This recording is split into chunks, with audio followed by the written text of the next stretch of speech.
Parole de la semaine. L'Église est bâtie par l'esprit de sacrifice. Zakpunen, 24-08-2025. Christ a aimé l'Église et s'est livré lui-même pour elle. Éphésiens 5-25.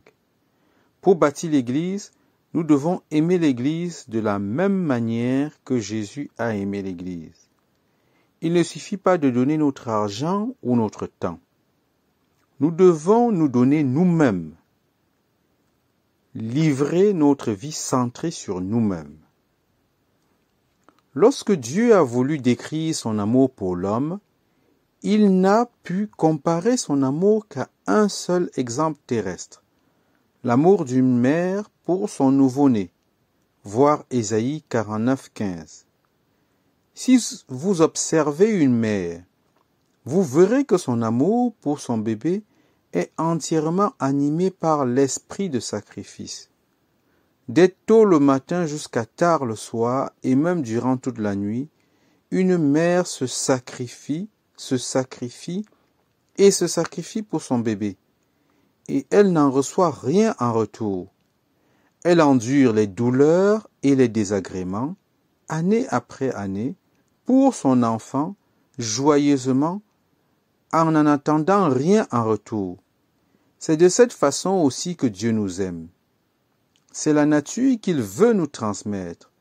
Mais il est impossible de trouver une communion fraternelle n'importe où dans le monde dont on puisse dire honnêtement qu'ils s'aiment tous de cette manière. La plupart des croyants ne savent aimer que ceux qui sont d'accord avec eux et qui rejoignent leur groupe. Leur amour est humain et bien loin de l'amour sacrificiel des mères. Pourtant, l'amour divin est le but que nous devons viser. Une mère ne se soucie pas du fait que les autres autour d'elle sacrifient quoi que ce soit ou non pour son enfant. Elle sacrifie joyeusement tout par elle-même. De la même façon, celui qui considère l'Église comme son propre enfant ne sera pas troublé par ceux qui l'entourent, sur le fait qu'il sacrifie ou non quelque chose pour l'Église. Il se sacrifiera joyeusement lui-même et il n'aura aucune plainte ni exigence contre qui que ce soit. Ceux qui se plaignent que les autres ne font pas de sacrifice pour le bien de l'Église ne sont pas des mères, mais des infirmières employées. De telles infirmières ont des heures de travail fixes et se plaindront si l'infirmière de la relève de 8 heures n'arrive pas à temps. Mais une mère ne fait pas de travail de 8 heures par jour. Elle travaille 24 heures par jour, année après année, et elle n'est même pas rémunérée pour cela. Même quand son enfant a 20 ans, le travail de la mère n'est pas terminé. Seules les mères peuvent produire du lait pour leur bébé chaque jour. Les infirmières ne peuvent pas produire du lait pour les bébés dont elles prennent soin. De la même façon, ceux qui sont comme des mères dans l'Église auront toujours une parole pour leurs enfants spirituels. Dans chaque réunion, beaucoup d'anciens n'ont aucune parole pour l'Église parce qu'ils sont des infirmiers et non des mères. Une mère n'attend aucun paiement de ses enfants. Aucun enfant n'a jamais payé sa maman pour son service.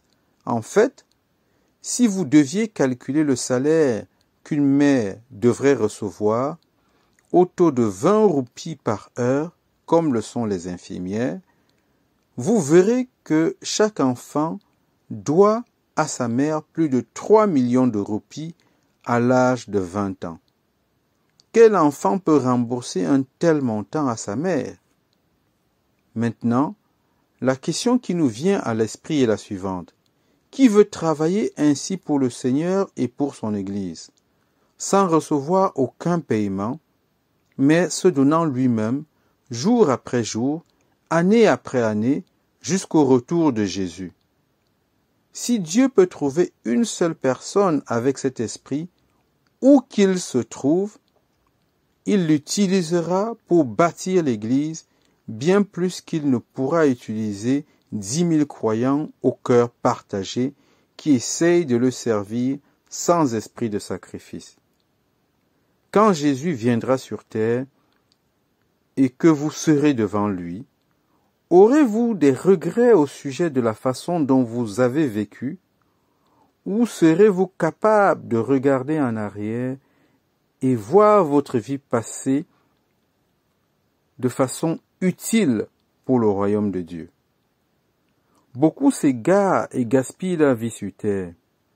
Levez-vous avant qu'il ne soit trop tard et demandez à Dieu de vous montrer que sa voix est celle du sacrifice, que celui qui a des oreilles pour entendre, entende.